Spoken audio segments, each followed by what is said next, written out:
네, 이번 시간에는 2000년부터 2010년까지 중국 동포 사회의 변화에 대해서 알아보도록 하겠습니다. 중국 동포 사회, 중국에 있는 중국 동포 사회가 아니고요. 한국에 있는 중국 동포 사회의 변화를 알아보려고 합니다. 특히 한국에 있는 중국 동포 사회가 한국의 이민정책, 출입국 및 체류관리 정책에 의해서 중국 동포 사회가 만들어지기 때문에 정책의 입장에서가 아니라 동포 사회의 입장에서 한번 살펴보도록 하겠습니다. 중국 동포 사회 전국적으로 지금은 있습니다. 기본적으로 처음 만들어진 구로구 가리봉동부터 시작해서 서남권이라고 하는 영등포구의 대림동 같은 곳이 대표적인 중국 동포 거주지입니다. 또 2010년도부터는 많아지면서 광진구 자양동, 건국대학교 쪽으로 많은 분들이 이동을 시작하게 됐고요. 또 시흥으로도 이동을 하고 부천, 수원, 그리고 안산 이런 곳으로 이동을 했습니다. 이러한 것 속에서 각각의 지역에는 중국 동포들이 모여 사는 집거지, 그래서 동포타운이라고 얘기를 했는데요. 그럴 정도로 큰 규모의 동포들의 집거지가 형성됐고, 그 집거지에 모이다 보니까 중국 동포 사회가 하나의 형성이 되면서 중국 동포들끼리의 다양한 단체도 만들고 활동도 하게 되면서 한국에서의 주민으로서 살게 된 것이라고 할 수 있겠습니다. 마찬가지로 지금 고려인 동포라든지 또는 외국인들도 집거지를 만들어서 살게 되면서 한국 사회가 소위 다문화 사회로 이행되는 과정 중에 있는 것을 나타낸다고 할 수가 있겠습니다. 그럼 우리가 지금 중국 동포 사회에 미친 주요한 정책들을 여러 차례 알아보고 있는데요.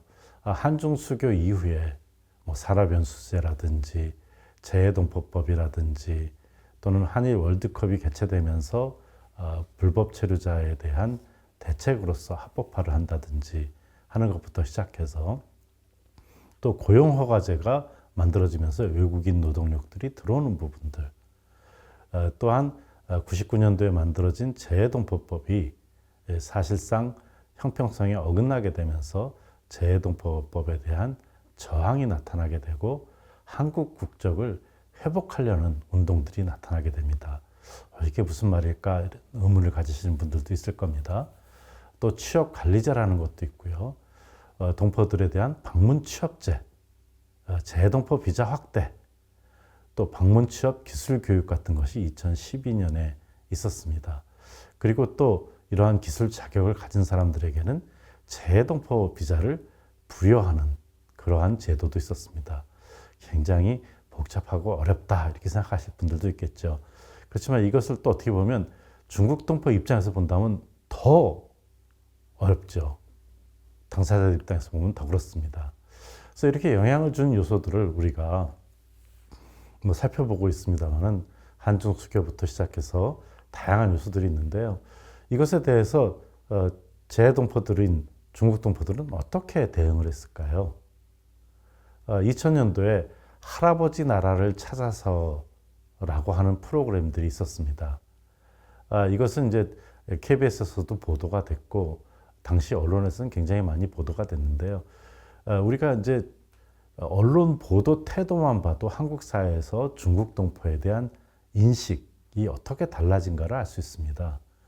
2000년도에 이 할아버지 나라를 찾아서라고 하는 것에 나오듯이 당시는 중국 동포에 대해서 어떻게 말하면 온정주의적이라고 그럴까요? 우리 동포로서 피를 나눴다.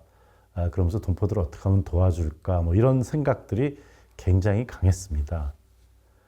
그래서 이 불법 체류하고 있는 동포들에게도 그 가족들이 있지 않겠습니까? 중국에. 그럼에도 불구하고 불법 체류임에도 불구하고 동포들의 자녀들을 초청해서 엄마 아빠랑 만나게 하는 그런 행사를 만들었다는 것입니다. 또 재해동포법이 형평성에 어긋나게 되면서 사실상 중국 동포들은 재해동포 비자를 받지 못하게 됐습니다. 이 재동포 비자를 받으면 3년간 한국에 합법적으로 체류할 수 있고 그리고 취업도 할 수 있습니다. 그러니까 어떻게 보면은 중국 동포들이 잘 사는 나라에서 온 동포들은 재동포 비자를 주고 못 사는 나라, 지금 중국이 못 살지 않습니다만은 그 전에 그랬다는 것이죠. 이 못 사는 나라에서 온 동포들은 하대를 하는 그러한 것이다 하면서 항의를 했습니다. 이 재동포법의 그러한 항의는 결국은 헌법 불합치 판결까지 이끌어내게 됩니다.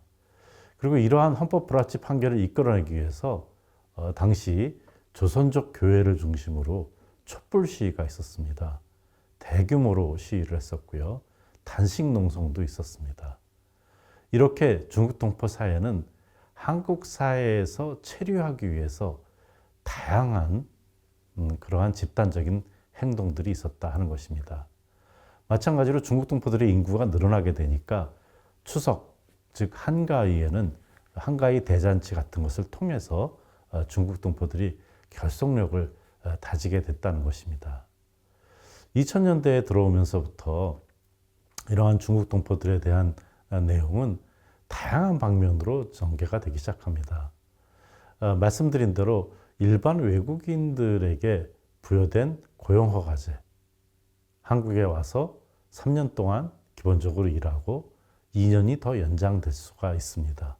그래서 5년을 일하면 본국으로 돌아가야 되는 것입니다. 그래서 여기에 중국 동포가 사실상 포함이 되지가 않았기 때문에 문제가 있었습니다. 그러니까 어떻게 보면 중국 동포들은 외국인으로서도 또는 동포로서도 배제가 된 것이라고 할 수가 있겠죠.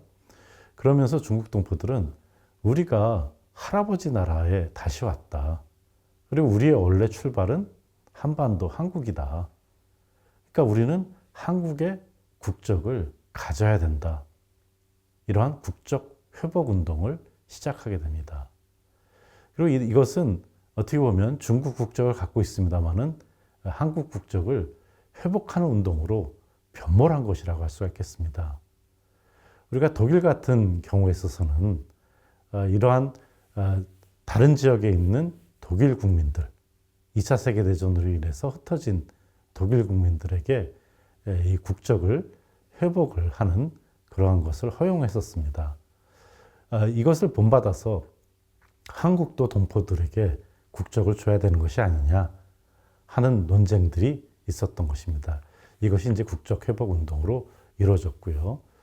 이 속에서 이 가리봉동 중심으로 동포 인구가 늘어나다 보니까 한국인들과 같이 잘 화합하면서 살아야 된다. 공존해야 된다 하는 부분들이 나타나기 시작했습니다. 당시에는 한국 분들이 중국 동포에 대해서 이질적으로 느꼈고 또 중국 동포들이 있어서 다양한 문화 속에서 달랐기 때문에 서로 간에 오해가 많았습니다. 그 결과 분쟁도 많았습니다. 그렇기 때문에 중국 동포들은 한국 사회에 살기 위해서 화합과 공존이라고 하는 테마를 들고 왔다 하는 것입니다. 중국 동포 타운이 만들어진 다양한 곳에서 이러한 운동들이 일어났고요. 특히 지금은 우리가 당연시 여기는 양꼬치 같은 것들도 처음에는 이제 중국 동포들이 어떻게 말하면 시작을 한 그런 음식이라고 할 수가 있겠습니다. 나중에 이제 우리가 한국 사회에서 많이 요새 먹는 마라탕이라든지 이런 부분으로까지 연장이 되게 됩니다. 그것은 처음 시작이 다 이 중국 동포 타운부터 시작한 것이고 여기서 늘어난 인구 속에서 중국 동포들과의 화합, 공존이 얘기가 됐다는 것입니다. 반면에 정책은 오히려 중국 동포들이 한국에 계속 정착하지 말고 고용허가제가 됐건 다른 모든 것에 있어서 동포들이 중국으로 돌아가는 정책 위주로 이루어졌습니다.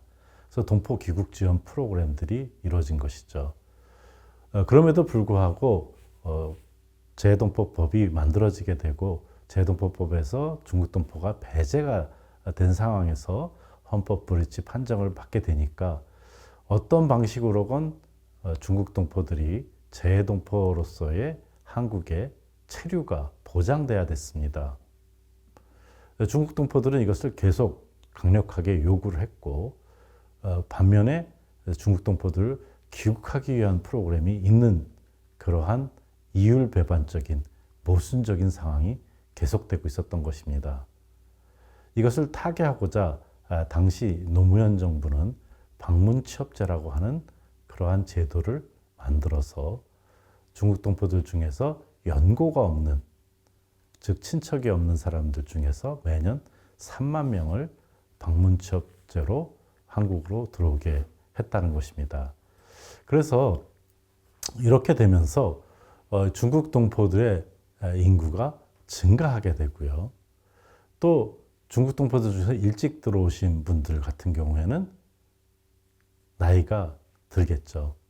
그러니까 90년대에 들어오신 분들이 10여 년이 지나면서 점차 나이가 들고, 이렇게 고령으로 들어오신 분들 중에는 한국 국적을 회복해야 되겠다, 한국으로 귀화를 해야 되겠다, 한국인이 돼야 되겠다 하는 귀화 시험들이 응시율이 높아지게 됩니다.